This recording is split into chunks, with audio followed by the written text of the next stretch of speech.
In a world full of noise, two voices rise above the chaos. Ron and Brian. They speak truth. They stir thought. They accidentally help. News, nonsense, and necessary self-care. Join the cult of Ron and Brian. Because the work is so important. And good evening, everybody. I wasn't exactly sure if and when I would ever get to say this, but welcome to episode 399 of the Cult of Ron and Brian podcast. I am Ron, joined begrudgingly by my cohort, Brian. Brian, good to see you, my friend. Where have you been? First off, I mean, congratulations on episode 399. I think we can tell people what exactly, it is the fact that we wanted to do the show on Ash Wednesday. So we're doing the show on Wednesday. The idea was that, I know, Ron, you have started to embrace religion over the Ash past Wednesday couple months. Last Wednesday? You did not want to do the show on Easter. That is the day that, where all Christians around the world commemorate the death of Jesus. You said you wanted to wait 3 days later to celebrate the day that he had risen, which is Ash Wednesday today. So it only makes sense that we do the show tonight to celebrate your newfound faith. All right. Well, making sense might mean something different to you than it does everybody else. But hey, let's not hold up any longer. Let's get started with Drink of the Week. Na zdrowie. Salud. Drink of the Week. Pleasure. Pause. Drink of the week. Drink of the week. Drink of the week. Drink Brian, of the week. what are you bringing for your drink of the week this week? Listen, it is starting to warm up. Well, I wrote that intro previously the last couple of days this morning I woke up, it was 31 degrees. So it's not warming up. I don't know what the heck's going on with the weather, but I am bringing Sloop Cruiser Golden Ale. That's right, people. With lemon peel, Sloop Cruiser coming from Sloop Brewery. Let me hold this up so you can see that I am enjoying a real live frosty beverage. Now, you can't really see so well because I'm drinking it from one of these lovely shaded Cult of Ron and Brian podcast mugs. Not mugs. What is this? A pint glass? It's a pint glass, yeah. It's a pint glass. So this is a light and crushable golden ale brewed with fresh, bright lemon peel. The vibes are high. The moods are just right with Sloop Cruiser. It's a beer brewed for cruising into the sunset or sipping at a table with friends or podcasting with your best friend. This comes in at 4.2% ABV. Beer Advocate doesn't even have a score for it. So I feel like I'm introducing this beer to the world. Sloop Cruiser from Sloop Brewing. Nice. And why, Brian, why is it so important for us to be finding crushable beers? Because we're only a short few months away from Hot Podcaster Summer. Hot Podcaster Summer. And how is it, Brian? I'm going to say this. Sitting by the pool, preferably yours, on a hot summer day, and you're going to pull a cool can of this out of a cooler, I'm going to say this thing's going to be fucking delicious. It's almost like a shandy, if you would. Oh, right now, it's I opened it not that long ago, but it's already getting close to room temperature.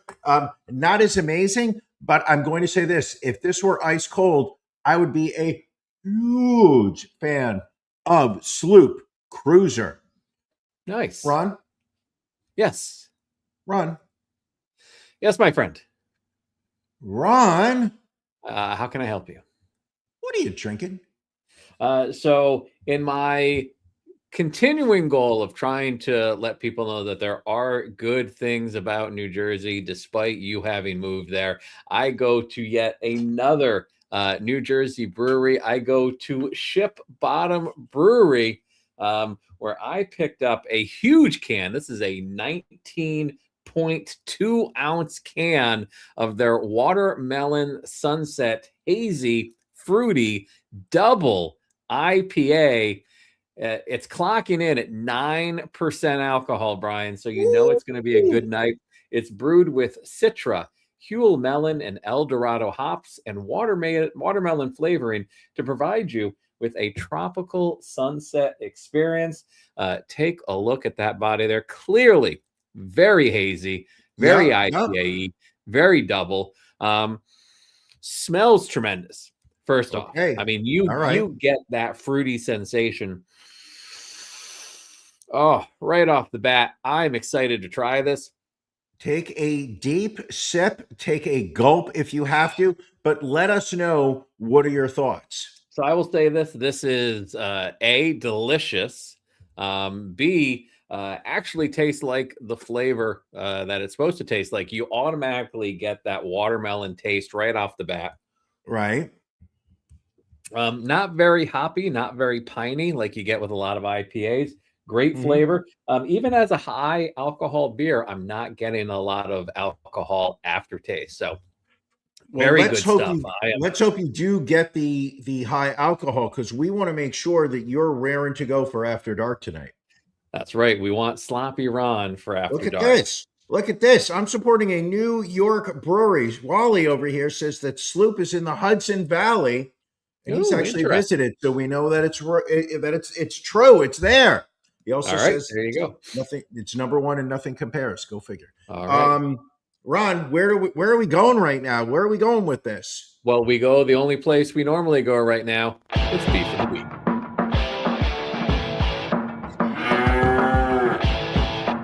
Ron and Brian's Beef of the Week.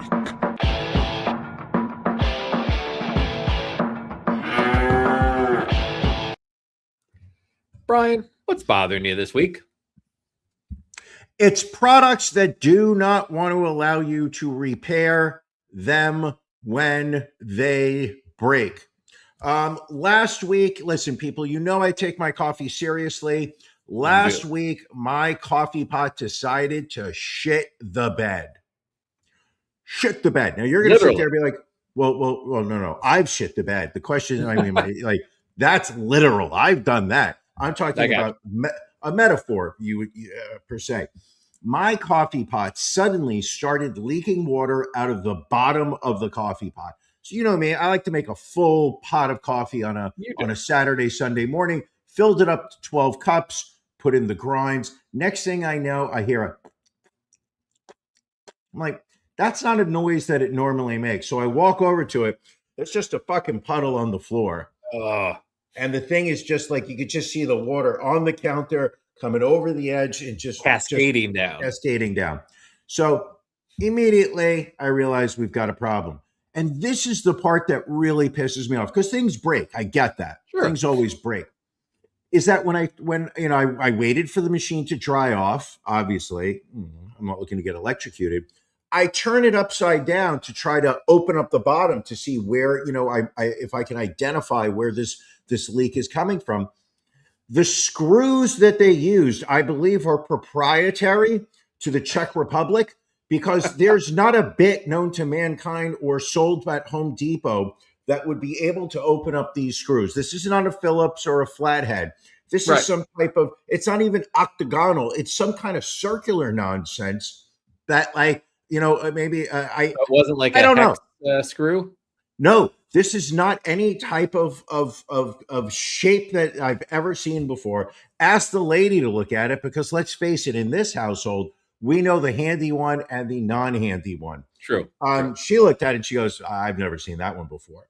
So I literally cannot fix this thing. Went online to look for a replacement. Ron, we know you go for top flight coffee. You take your coffee very seriously. You like a machine that grinds the coffee as it's about to pour. You like having settings. You can do strengths. I like an all-in-one. Like I like that bistro barista experience. Sure. I'm right now looking at $360 for a replacement coffee pot. I'm looking for a carafe Right. that is thermal. I do not want one that is going to sit on a burner where my coffee is going to get cooked over time. Right. And I also looking for a silent one because the last machine, which was the OXO 12 cup, don't get that one, people. It's fucking noisy. Felt like I was at a Take concert. This thing was wild. It was so loud. So I'm looking for a quiet machine that does not keep the coffee warm by a burner, but has a vacuum sealed thermal carafe. I'm looking at 360. Wow. Yes. And I get accused of being bougie. Not bougie here, people. So 2 questions I have for you. Number one, Billy with the great question, were you too busy trying to replace the coffee pot on Sunday to do the show? I mean, I think we know the answer to that. Second question, let's say you had screws on the bottom of that you were able to remove. What do you really feel the odds are that you could have repaired that coffee maker? Minimal, but it was worth a shot. Like Fair I enough. already knew I had nothing to lose by opening it. I could have possibly, there might have been a tube that had gotten disjointed and it was loose, and just pop it right back in there. That could have been the case. I don't know how to open this thing. It's junk. And I think I spent about $225 for it 3 years ago. You think it would have lasted longer? Things don't last like they used to, Brian. Unless This it's podcast, my hold on. championship reign. My championship reign lasts 3 years and it's still going strong. Your coffee pot, not so much. Oh, I hate you. Let's move on. Ron, what's bothering you? Honestly, Brian, what is my beef right now? And you kind of touched on it a little bit ago. This spring, Brian, or the lack of spring that we keep experiencing. Saturday, beautiful day. Sunday, cooler day, rainy. Now just cold. We're in April and we're still getting cold, code blue warnings in our township. That is, it's getting below freezing at night. I feel like this is your fault somehow. I haven't been able to kind of connect the dots and figure out a direct way to blame. Is this a whole like Jews control the weather angle that you're trying to work? Because I will not allow anti-Semitism in beef of the week. There are other bits that we do during the show that you can let it slide, but not during beef of the week. But I'm very tired of this cold weather. I need consistent. People are getting sick. Janelle's sick. She's drinking NyQuil, which, you know what? A little NyQuil in this watermelon beer would be a nice little chaser. I digress. That is not a recreational beverage, Ron. You drink that when you're sick. All right, fair enough. Next up, Brian, we've got our stories of the week. These are the stories that we see, we love, we grab, we caress, and we want to make sure that we share it with the people out there. Brian, what is your story of the week this week? My story of the week this week takes us to the highest levels of the corporate ladder here in America, and a reminder to all American citizens just how important the work of Luigi Mangione was and continues to be. However you want to phrase it, Luigi's effect on corporate America still is holding, and I want people to remember he is the Unabomber of our generation. Ron, do you happen to have a photo of Jerry Morell? I believe we do right here. Let's see that. That is Jerry Morell. You may recognize the environment that he is sitting in. Jerry is the CEO of Five Guys, burger fast food joint, which I actually had yesterday for lunch. By the way, I went to Five Guys, had a double cheeseburger, or they smush them, so they call it a cheeseburger. Regular fries and a soda. How much do you think that was? Can I guess? Yeah. Was it all right? Yeah. So was it small, medium, or large fry? Regular. So I think they have regular, right in the middle, size of large. The drink. So right in the middle. Medium. Because you go for the free refills, whatever. Was it the double cheeseburger or the bacon double cheeseburger? No, just cheeseburger. All right. With tax, I'm gonna say you were $23.89. 22 and change. Yeah, it's I know, a little yeah. high on that one. Well, she's been drinking NyQuil, so I think she is a little high. But yeah, it was 22 and change. Anyway, but Jerry's been just been overcharging his customers, but that's not the point. Jerry Morrell recently was quoted as saying that he gave his staff $1.5 million in bonuses because he did not want to be, quote, shot in the back, an apparent allusion to the assassination of United Healthcare CEO Brian Thompson. Morrell, 82, who founded the burger chain 40 years ago, said he decided to reward his employees after his company recently screwed up a buy one, get one free promotion. The $1.5 million bonus divided amongst 1,500 employees. I will allow you to do the math, but according to mine, that is $10 per employee, was paid out following the recent debacle at Five Guys. The quote is, I didn't want anybody shooting me in the back or anything after the first day because we really screwed it up. So just a reminder, folks, here that, people who take the law into their own hands, the Robin Hoods of our generation, they are enacting change in America. I'm not saying, I am not calling for action. I'm not asking for more people to go out and shoot and execute CEOs. I'm just saying that Luigi Mangione not only took out a healthcare executive, but he also scared a fast food CEO into sharing $1.5 million with his employee base. Ron, I know you're a fan of Five Guys. I remember when we were in college, you once also received a bonus for taking on Five Guys. It was there was no bacon or cheeseburger. No. There were Five Guys. There was a lot of what looked to be like a liquidy mayonnaise that you also had somehow, like you must have eaten the burger haphazardly, because you just had what looked like dried mayonnaise all over your face, chest, breasts, and thighs. Well, those were the days, Brian, and thankfully we didn't have social media back then, because there's no photographic evidence to back up whatever it is you're currently talking about. Understood. Ron, what's your story of the week? So my story of the week, much like you, Brian, goes international. We are going over to the Netherlands, where a Dutch city council race took a peculiar turn when a woman elected to represent a northern Rotterdam neighborhood was discovered to have enhanced her appearance in campaign materials using generative AI.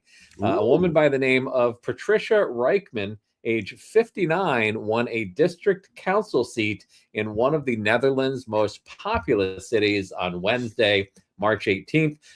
She drew outsized attention in the race's aftermath, where people started to notice the difference between her campaign photo and her actual appearance. So, Brian, the photo on the left is her actual appearance. The photo on lovely the right, woman. She's a lovely looking woman. I don't know why she would want to enhance that. But photo on the right shows her looking considerably younger, more airbrushed.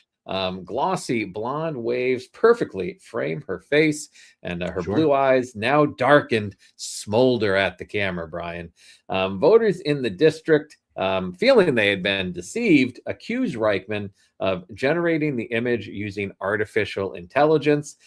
She said, "No, that photo is of me. It was merely sharpened with an image quality enhancer." Okay, so people were electing her without knowing what she looked like? I mean, Or apparently just they based were on just going off of the collateral that was being sent to their house. My goodness. I mean, you would never use generative AI to make me look worse than I actually do. Now, the funny thing is she is quoted as saying, "When I'm out and about with my son, people often assume that I'm his girlfriend. I hear it all the time that I look remarkably young for my age." Now, granted, I'll say she doesn't look 59, but she clearly looks like she's, in her 50s. Yeah, I would say so. I mean, unless her son is a 50-year-old looking 20-year-old. Sure. I would say that I would have had more respect for her had she said that that was an older photo of me. That was a photo of me when I was a little bit younger. I would have had more respect. Well, it's good to see that other countries around the globe are, taking note of what's successful here in the States and just, lying and doing whatever. Ron, as somebody who has recently spent time in Netherlands, I would like to say, with my trip to Amsterdam last month, I'm sure you've been to Amsterdam or the Netherlands as a general. I'm just going to speak to just the natural beauty of the people. I mean, walking down the streets, people, both women, men, people of other genders, you just see natural beauty that I'm surprised anybody from that country would feel the need to use AI to improve their physical appearance. Well, stranger things have happened, I guess. Sure. So, Brian, it's been quite the week in America, or a week and a half, thanks to you. Just craziness going on. Trump threatening to eradicate the civilization of Iran. Even crazier was his Easter tweet. Did you happen to catch the tweet that he put out on Easter? It wasn't the only weird thing he did on Easter. Read the tweet, but then I also want to talk about the video circulating of him standing next to the Easter bunny. All right. So on Truth Social, Trump posted Tuesday will be Power Plant Day and Bridge Day, all wrapped up in one in Iran. There will be nothing like it. Open the fucking straight, you crazy bastards, or you'll be living in hell. Just watch. Praise be to Allah, President Donald J. Trump. Can you imagine, and this is not an original comment, can you imagine if Obama ever said praise be to Allah on Easter while he was president? Can you imagine? He wore a tan suit and people nearly rioted. Fucking hell. The level of false outrage in this country, it's literally brought us to a breaking point. Just false outrage. People genuinely sitting there, I can't believe I'm so upset about this. When the truth of the matter is they're absolutely not. They're just, they just want to be angry over something. But there was a video that's going around the internet. I don't know if you feel like pulling it up or if Matt wants to grab it. There's a video of Trump giving a speech at the White House standing next to the Easter Bunny. And it is a quintessential Trump moment because he starts rambling about how evil Iran is and, how Iran's not strong at all and that the U.S., army is going to just, destroy them. And, he's going to go in, he's going to take what he wants out of Iran. And then the camera just slowly pans over and there's somebody standing in an Easter Bunny costume with no idea what to do. Like, that person had practiced like, oh, hello, children. Would you like an Easter egg? Meanwhile, that Easter egg, I don't know anything about the Middle East crisis. I don't want to die. I also like the video where he's like sitting down with a bunch of kids and he's like, I signed this for you. I don't know if you remember Joe Biden. Now, mind you, these kids are like 4. Like, yeah, they remember Joe Biden. Joe Biden used to have this huge machine he brought with him. So if it was Joe Biden, he'd use his auto pen to sign this. But and the kids are just looking at him like, who is this old man that smells like Dookie sitting next to me? He's probably the oldest man they've sat next to. Just, I will say this. The man, just being talked into going to war because Israel told him to, and just suddenly having to be the face of a war that's been going on for 40 days now, 40 days, 40 nights. Ironic. Just the man, the amount of money that we've spent, neither here nor there, but he has provided some incredible video clips, just incredible commentary. The man's just, I think that, to a certain extent, he's just fucking lost it. Not completely. He does have lucid moments. I've seen him, giving talks where he makes some valid points at times. So it's not like he's completely lost it, but Jesus, to ramble about an auto pen to 4-year-olds is just wild to me. And then he tweets after Easter, he tweets on Monday, like, we're going to have to destroy an entire civilization. I'm Sure. sorry to say, but the people of Iran will welcome us after we destroy all of them. But I mean, to a certain extent, I mean, people thought he would elevate himself to the role of president, but like he's just saying shit in the hopes of scaring people on Right. the other side. That he's hoping somebody in Iran is going to be like, "Oh Jesus, do you actually think he's going to like come out like?" And I love the fact that Iran is responding with memes and Lego videos and the stuff. Lego video. Oh, what a week this has been. The Lego video, just so incredible. I mean, you got to give them some credit. They're showing at least a sense of humor about this. But the crazy thing is, we are literally committing war crimes in Iran right now. Sure. We blew up one of their bridges. Correct. We have blown up 4 or 5 of their laboratories and hospitals. So like we are not just focusing on military targets. We are focusing on civilian targets, which is a war crime. But also keep in mind, there's been no attacks on the American people. Iran's not, they've decided just to launch weapons to everybody around them. They're just like spinning a wheel, and wherever it ends, they're like, launch a missile that way, launch a missile that way. But I don't know that you in your Philadelphia adjacent suburb is going to sit there and say, I wonder if Iran's going to attack me. You're not worried about this. The Iranian people do. Yeah, not in my suburb or not in my suburb either. I like suburb. It gives it a jaunty kind of feel when you say it that way. Isn't it? It feels a little elevated. But now apparently we have a ceasefire, which 2 weeks. 2 weeks, but that was dependent on them opening up the Strait of Hormuz, which I don't know that they've done. But it's just crazy because again, we obliterated them, according to Trump, multiple times up to this point. So I'm not sure what there would have been left to obliterate last night. We've taken out their Navy. We've taken out their Navy. We've taken out their air defense. We've taken out their drone capabilities. Like we've almost completed all of our objectives. But also keep in mind that before we attacked Iran, boats were just going through the Strait of Hormuz. Now Iran, who do not own the Strait of Hormuz, they control one side of it. Now they're collecting $2 million per ship.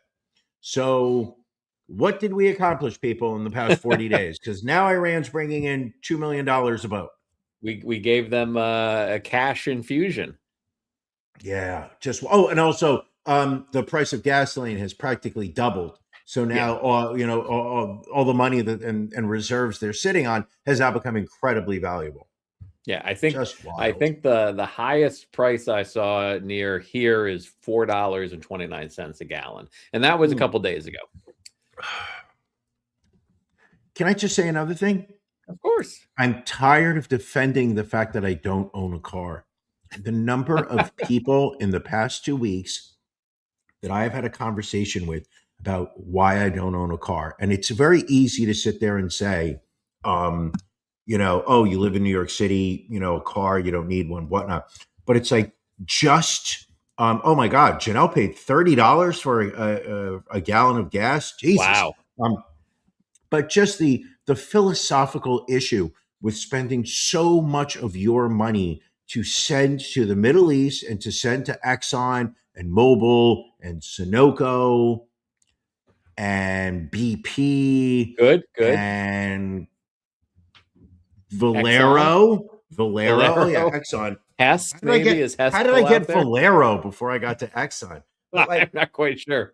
Go figure. But it's just like all these companies, they're making billions of dollars every quarter, and I have to sit there and honestly look at another adult in the face and explain to them why it actually is financially beneficial to me not to own a car. Wild. I mean, your wife would argue with you because she's been pushing you. What does she push harder for, a car or a dog? Oh, I don't think she's not pushing for a dog whatsoever. No? I think she sees the dog as you want it, so just get one. But the reality is the fact that when it's 11 o'clock and the dog needs to go out, I'm in the ivory tower here. I'm gonna have to walk all the way down to the hall to the elevator. I'm gonna have to take the elevator down. that elevator is about 98 seconds. We've timed It's it involved. the last It's time you involved. were here. Yeah. And then it's winter. I just, I don't, she's not doing that. So, Well, eventually she'll we're not wear you getting down to it. with the car, I think. Oh, I know she will. And I've told her, I said, listen, when you can sit there and say, listen, this is what I'm done. I need a car now. Okay, then we'll get one. But every day that we don't have one is savings in my book. Fair enough. Fair enough. Also, my God, Pam Bondi fired since our last episode as Attorney General, being replaced for now by Deputy Attorney General Todd Blanche. What was interesting is, Trump wrote on Truth Social that Bondi would be, quote, transitioning to a much needed and important new job in the private sector. While people close to Bondi said she has no job in the private sector at this point. Really? And I'm still not exactly sure. Oh, good line. What? Richard Nixon resigned since the last time Brian showed up for a show. So that's solid. That's not true. We know that. We know that's not true. So I guess still it not sounds sure. like he's been frustrated with her on her handling of the Epstein files, but it seems like the real downfall was that she really wasn't successful in prosecuting enough of his political opponents. I don't even know that if and I'm not trying to pick at your words, but you're saying successful. I think it is even worse than that. It's the fact that she wasn't targeting them publicly. There are only two of his quote unquote enemies that she went after, which was Letitia James, who is the New York Attorney General that brought charges against him in New York court where he was found guilty of, and Comer from the FBI. James Comey. There you go. He wanted her to go after everybody. Shifty Schiff. He wanted her to go after Gavin Newsom. He wanted her to go after what was his name? I forgot his name already. It's not important. But like he doesn't actually. I don't think he just cares that the case was thrown out of court. I think he just wants to show his ego that when he says, I want this person charged with the crime, that they get charged. I mean, he's lost so many cases in court during this administration where it is just blatantly obvious that he is enacting policies that he's either not within his rights as president or the presidential administration, but also are just not legal. Where he's just throwing shit against the wall and seeing if any of it sticks. And the courts have struck him down more times than you can even think of. I don't even think he cares whether he wins the case. I just think he likes to see the stories of these people getting dragged to court, these people being embarrassed, these people having to defend themselves. That's what he wants. He wants to just be the pest in their life.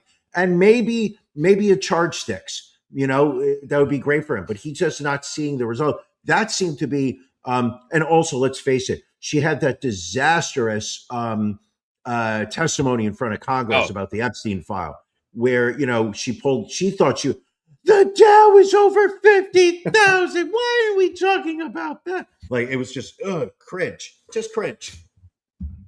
Also sticking with the administration, ousted head of Department of Homeland Security, Kristi Noem. Her husband made the news when the Daily Mail revealed that he lives a secret cross-dressing double life. This is the photo that went viral of what's his? I don't remember what the guy's name is. Byron. I think it was Byron Noem. So he clearly fancies himself a chesty individual. Doesn't really get the nipple alignment.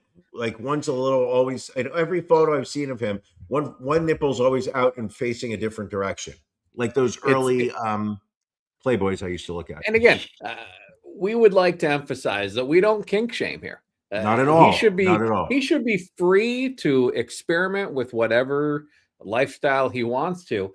But what has been pointed out by many, many people is the irony of this all is, he is connected to an administration that wants to strike out against trans people, that wants to strike out against alternative lifestyles, that wants to criminalize these people, to demonize these people. Sure. And in the meantime, we see what is actually going on behind closed doors. Sure.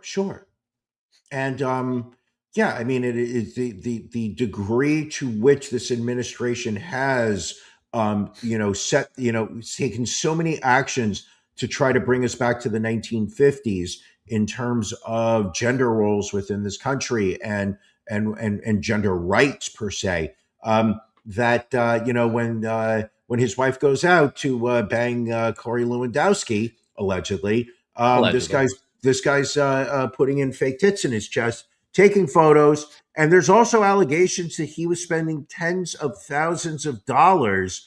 I don't know if necessarily on OnlyFans, but sending other women who are in the bimbofication community, where like they get these ludicrously large breast enhancements, which was very popular in the 80s, I would like to point out, within the adult film community. I couldn't name any of the actresses, but back then, I mean, they were like women were like there. It was just like it's just ginormously like ludicrous breasts. But this is his thing. We don't kink shame here, Ron. Yeah, I mean, apparently he was paying online models upwards of $25 per minute to talk dirty to him. A webcam model on the website Cam Soda, going under the name Lydia Love, says that she definitely remembers Noem's face, but said, quote, "There's no way I could ever forget the fake boobs." She told the Times of London that he was a regular client and also had an unusual kink for yoga pants. Meaning he wanted them to wear yoga pants? It appears in this photo, if you look at the bottom of the photo, he might be wearing yoga pants. Oh no! They're hot pants. They're just slightly long shorts that end right around the knees. I've seen. Not that I have looked at every article about him that's been there and seen and gone through every photo, but there is a photo of the crotch where you see the tight pants. They end just above the knees. Gotcha. Well, this cam girl said that he liked to play the submissive role, saying, quote, he would try to talk more feminine. His kink was yoga pants.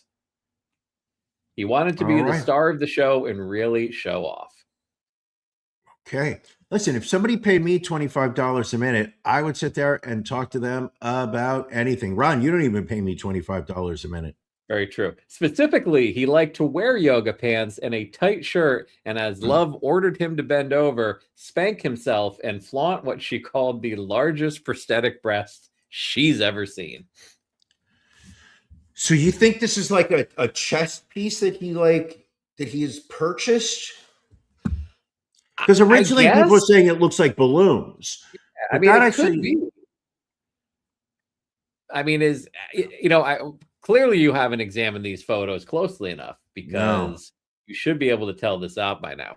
And another thing a lot of people have said, it is interesting that the person who was the director of Homeland Security clearly did not even know what was going on in her own house. In her own home, correct. Well, there's a famous photo of him standing in front of a mirror, and you can see the dog in the background. They're like, the dog knew what was going on at home before his wife did, which is just genius, just utterly genius. And they put side by side photos of Kristi Noem when she was governor of South Dakota. Sure. And then after getting what many people have referred to as Mar-a-Lago face, sure. I mean, she has in essence it seemed like she has tried to make herself like the women that this guy has fetishized, sure. And still didn't do anything for him. Well, she didn't get the implants.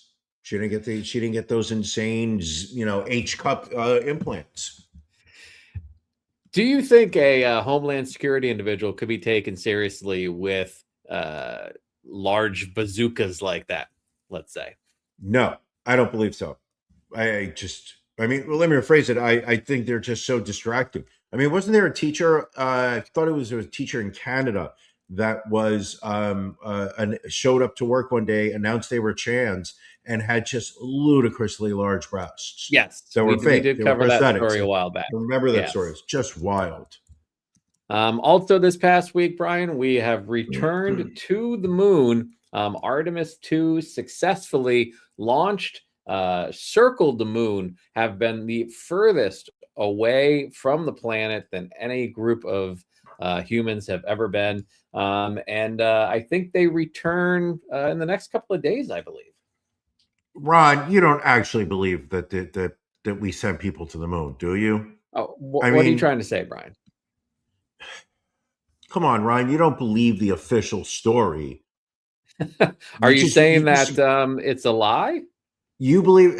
We all know Stanley Kubrick right now is on a soundstage in Houston. He's lining up. You know, he's filming shots for his new movie 2084: Space Odyssey, and while at the same time pretending to cast out the video of astronauts. Is Stanley Kubrick even alive still? Nah, he died.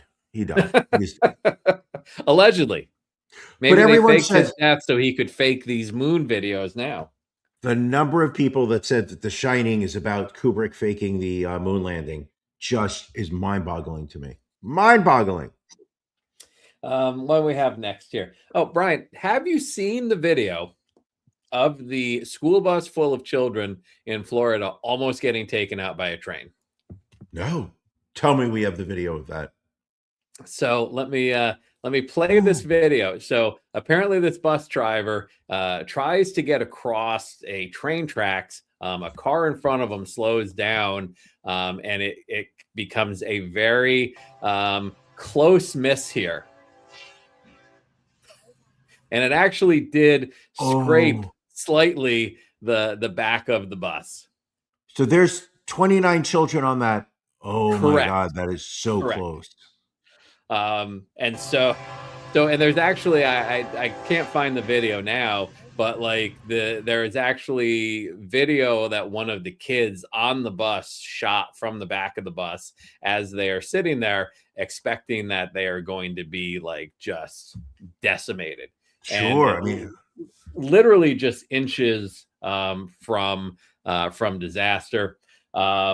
The bus driver, Yvonne Hampton, was arrested afterwards because, well, she put 29 children in danger.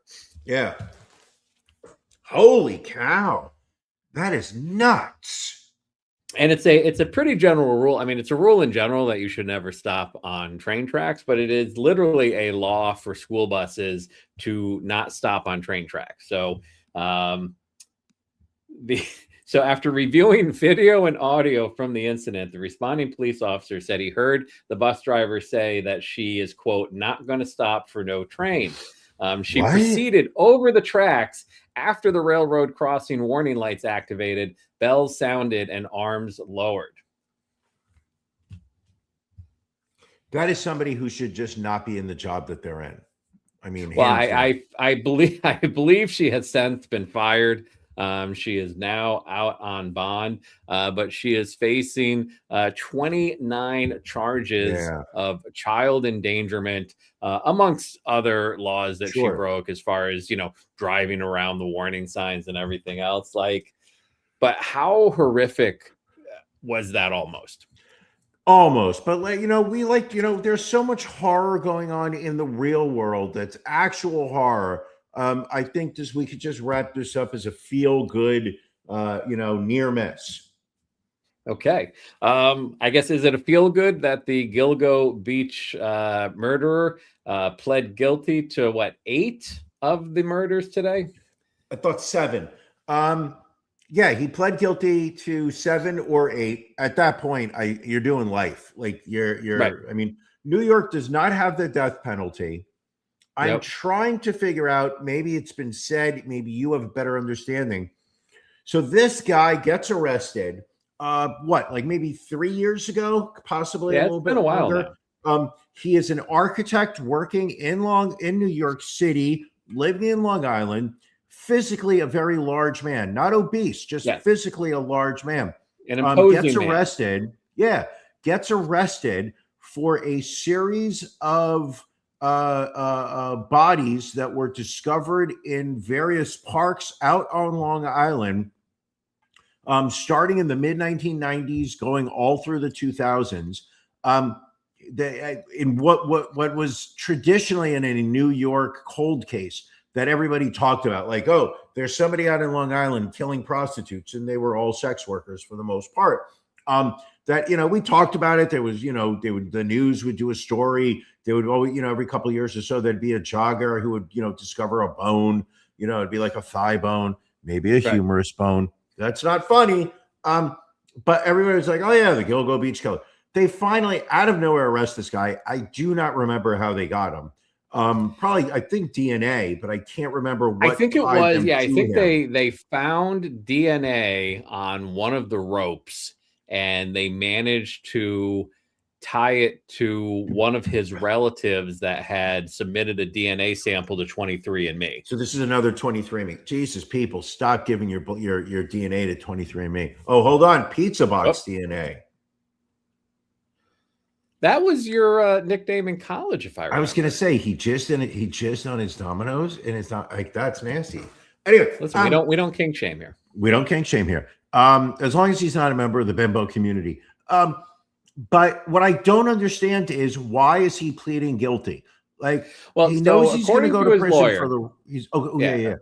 According to his lawyer, there's two reasons. Number one, he didn't want the families of the victims to have to go through the trial, but he also did not want. He killed their family member. Right. He strangled them. He chopped up their body. He dumped them into burlap sacks all throughout Suffolk County. I do not believe that. Right. Keep going. But he also said he wanted to save his family the ordeal of going through the trial, which, again, I don't know that I buy. Apparently, it also did not help that the judge ruled that all DNA evidence could be used and refused to separate the charges into separate trial. His own lawyer called the evidence, quote, overwhelming. So he admitted today to strangling and dismembering 8 women between 1993 and 2010. They were Amber Lynn Costello, Megan Waterman, Melissa Barthélemy, Maureen Brainard Barnes, Valerie Mack, Jessica Taylor, and Sandra Castilla. There was a great documentary, I think it was Netflix, about 2 years ago, after he had been arrested on Gilgo Beach. But it was not so much just, in fact, it may not have been Netflix. Could have been Hulu or one of those. I think it was Hulu that did it. Might have been Hulu. But what I thought was amazing about it was that it's not about Rex Heuermann, but it is about the police departments out on Long Island and their inner corruption. Oh, yeah. And it's and even worse was just their treatment of sex workers as less than human beings, that it wasn't worth their time and effort to search, for the murderer of a sex worker. That, like, that's not a real crime. Like, she was a prostitute, so, it's not that much of a loss to society. And then it turned out that the very police chiefs were out there going to these prostitutes that were either taking drugs, like just corrupt. And it was just, it's almost as if their incompetence allowed him to go unnoticed for so many years. I mean, it would certainly seem that way. Just wild to me. I don't like Long Island. I don't like Long Island for a reason, Ron. It's part of his plea deal. He's going to work with the FBI's Behavioral Analysis Unit to assist in other serial killer cases, including helping investigators understand what drives him to do the murders. The guilty plea could also spare his wife and daughter from potential liability in pending and expected civil lawsuits filed by the victims' families. He will be sentenced on June 17th to 3 life sentences without the chance of parole. That's a shame. Which part? Not the life sentences. He kind of deserved them. No, he deserves life. He deserves to have his life taken away. He deserves the death penalty.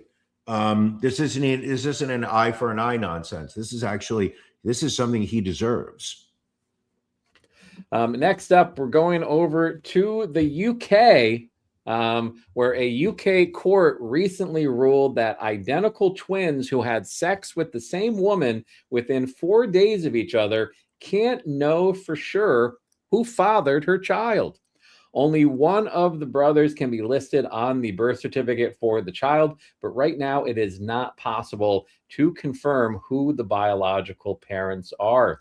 The baby's mother and one of the twins sought court intervention to grant him parental responsibility after the other brother was registered as the child's father on paperwork based on a past court ruling. But Sir Andrew McFarlane, along with two other judges, said earlier this month DNA testing only indicates either sibling could be the baby's daddy, but it is unclear who. Yeah. I don't know. She's having sex with both twins. Like the question is this: did the story say, did she know that did she think she was having sex with the same guy and the twins like tricked her? Or did she actually know, hey, I'm bagging Roger on Tuesday and then I'm going to bring Dodger on Friday? You know, it's a great question. But unfortunately, this particular article does not dive into that. You would imagine that she probably knew it was two separate individuals.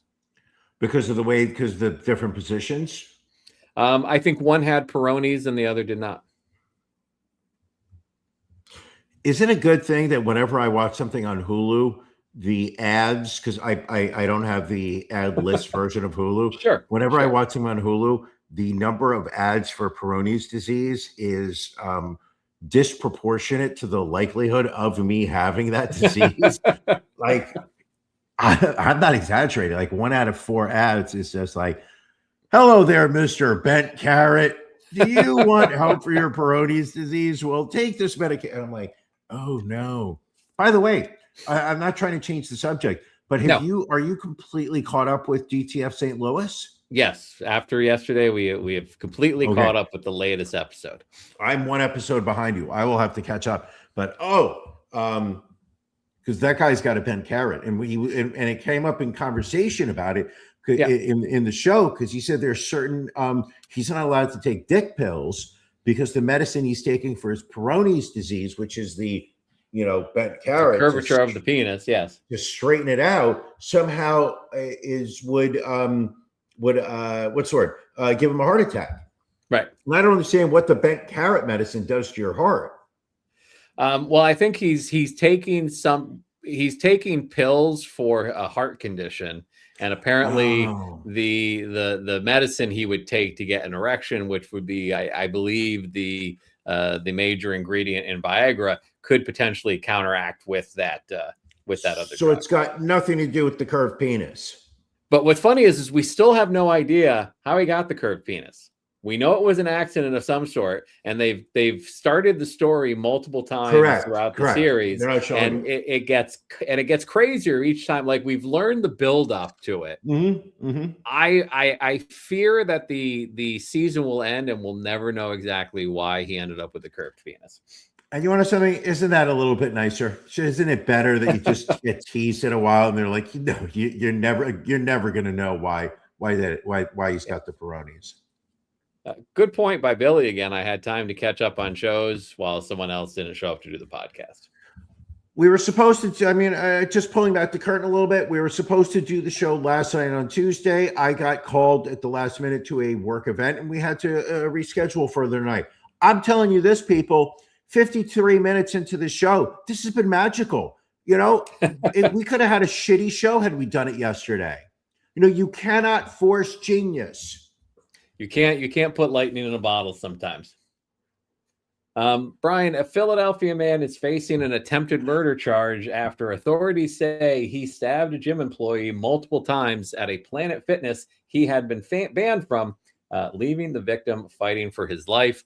Davier Massey, age 28, was arrested Thursday shortly after the attack at the gym in the Wyncote section of Cheltenham Township. If you're wondering why Cheltenham Township sounds familiar, that is the same township I live in. And I've not been to the Planet Fitness, but I've been to the strip mall that Planet Fitness has been multiple times. Officers responded to reports of a stabbing, finding a male employee suffering from multiple stab wounds. I believe he has survived. Hopefully he will heal. But even certain listeners of this podcast have gone to that Planet Fitness to work out. kind of a frightening ordeal to realize that something that happened can happen that close to home. Really? I mean, Really? stabbings take place. I mean, it does happen. I mean, you're right to think it's never happened before. Well, I think you don't expect it in a Planet Fitness by you. Just saying. That's mean. Why is that mean? How is that mean to say you don't expect something to happen in your own neighborhood like that? Because of where you live, Ron. You are 2.3 miles. I've done Google Maps. You're 2.3 miles away from hell on earth, which is Kensington, Philadelphia. You are 2.3 miles away from what is literally hell on earth. Human beings walking around with flesh falling off their body because of their drug abuse. That for you to sit there and be like, oh, somebody got stabbed at a fitness hut. Like, no, these things happen. You're probably just horrified that you and your wife are going to Equinox. Like, you're horrified the poor people who go to Planet Fitness. You're like, oh, we go to Planet Fitness, Brian. We've got a Planet Fitness membership, and you can't deal with it because you go to your ivory tower gym and you look out the window and you look down at people and you yell at the children trying to use the indoor basketball court. I don't have the balls to yell at them. They might be carrying a weapon. I don't have the balls to. I look down at them trying to figure out who actually lives on the property and who just knows that there's a basketball court. Today I saw I'll call him a older teen, maybe early 20s, being dropped off by what appeared to be his girlfriend. They definitely were not related, and she gave him a kiss right in front of the basketball court, and then she drove off. I don't believe he lived in the property. So what you are saying is, yep, because you mentioned to me a couple of weeks back, you feel that you should have armed guards there, and when there are people who don't live in your complex walking nearby, that they should at least fire a warning shot over their heads. Okay, I mean, when you phrase it that way, I sound like a bad person. But my point is that we have to defend the property. We have to be able to set aside areas where residents can use amenity space, and where people who do not live on the property are not allowed entry. Now, if those people decide to try to force their way into the property, then I do believe that there should be some type of mechanism in place where lethal force is allowed. Fair enough. Let's try and sneak one more story in here. Executives at one of Amazon's biggest third-party sellers allegedly posted ads seeking a contract killer to target the boss of a U.S. warehouse operator as the companies feuded over millions of dollars in storage fees. The bizarre legal beef erupted last spring when China-based DIY manufacturer Vivor saw $55 million in tools and other home improvement merchandise locked up at eGreen Transport Corps' warehouses across California, Georgia, and New Jersey.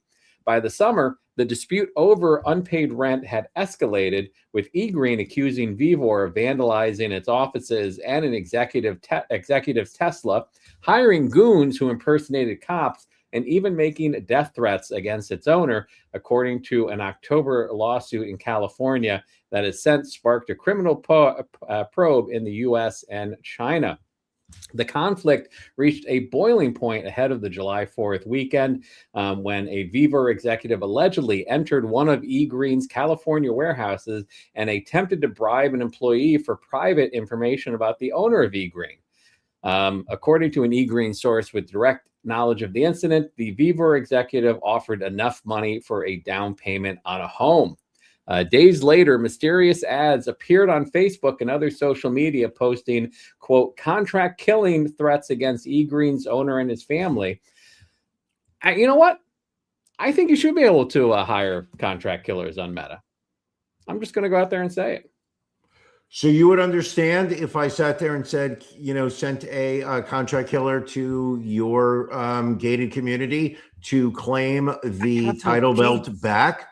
What? I have no gates. There's no You gated do community. too. I have a fence in my backyard to keep children from accidentally falling in the pool and harming themselves.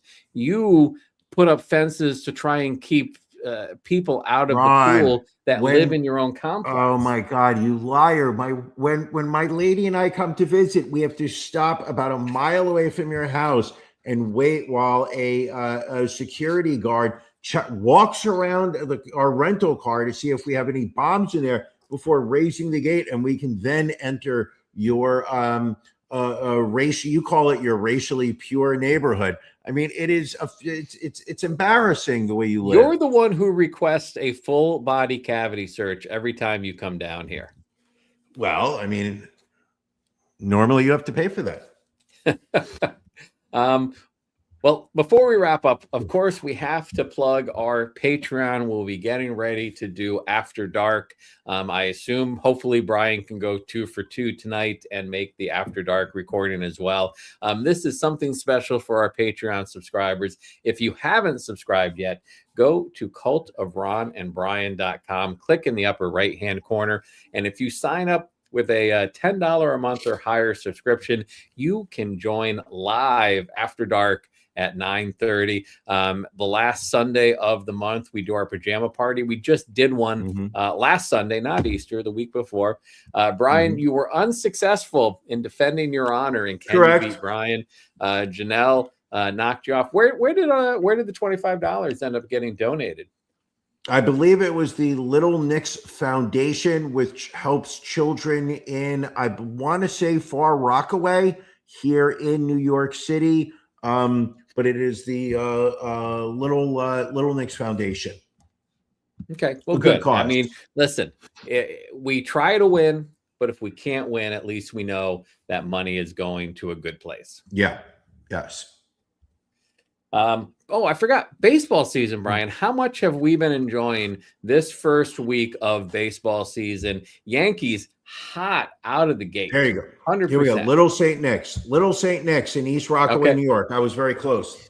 Thanks, Janelle, for that money went to a good cause. I'm going to say this to you. The ABS, the challenge system that they put in there, wonderful. Speeds up the game. And I've always said, I do not like that, that such key details of a game can be changed by an umpire, missing a call. Stop calling a strike if the ball's out. Stop calling balls if it's a strike. Allow the batter or the pitcher to sit there and say, you're wrong on that. The number of times we've seen umpires already this year being humbled by their lack of accuracy. And don't get me wrong, I couldn't do a better job. I would not be able to be 100%. But the result of the game should not be on the line because a umpire missing a call. And I will say it's interesting when some of the challenges are literally like a 1/10 of an inch off. And you can be like, all right, I can see how somebody might have missed that. But then you get somewhere it's like 4 inches off, and it's like, all right, you should have caught that. But it's also interesting to see how like the fans have reacted. Like the fans go crazy now if it's a call that goes for the home team. Sure. And even I don't know if you saw the other day. I want to say I don't know if it was the Athletics pitcher, but somebody was jawing at the umpire after a pitch, saying they didn't agree with the call, and the umpire was like, "So challenge it." Yeah. But, they had one challenge left, and I guess it was too close to call. So it's interesting to see. Who's making out ridiculously is T-Mobile by sponsoring this, because not only are they getting the coverage during the game, but how many TikToks and reels and everything else do you see and of replays? all these ABS all challenges? Replays. Yes, absolutely. So I think it's whoever great. made the decision to sponsor that, brilliant call on T-Mobile's part. Yes, if only they want to sponsor the show. T-Mobile presents the Cult of Ron and Brian. We could see. We can have an ABS detecting if Brian shows up or not. Sorry. I'll be here on Sunday. Listen, also another thing, because a couple people reached out to me simply because we're doing the show Wednesday night. They're like, "Oh, so are you doing the show Sunday? Or are you going to push it back?" No. This coming Sunday, episode 400 live. Dress to impress, people. Dress to impress. I am so excited to do episode 400. Everything has been building up to this. Yes. I mean, we I said will, that for 200 and 300, but 400 is really that number. I think we might be the longest running podcast in history at this point. I believe so. I mean, I don't think any other podcast is even remotely close to 400. Not even. Correct. Well, Brian, anything else before we wrap up and go get ready for After Dark? No, I think we're all good. All right. Well, thank you folks for joining us. I've missed this, Ron. Thank you for joining us for this special Wednesday night edition. And again, like Brian said, do not miss Sunday night, episode 400. Plenty of surprises, celebrities, and fun. We will catch you all Sunday night. Thank you for joining us for the latest episode of The Cult of Ron and Brian. A non-tax deductible contribution can be made by subscribing to our Patreon. Visit cultofronandbrian.com and click on Become a Patron. We'll see you again next week.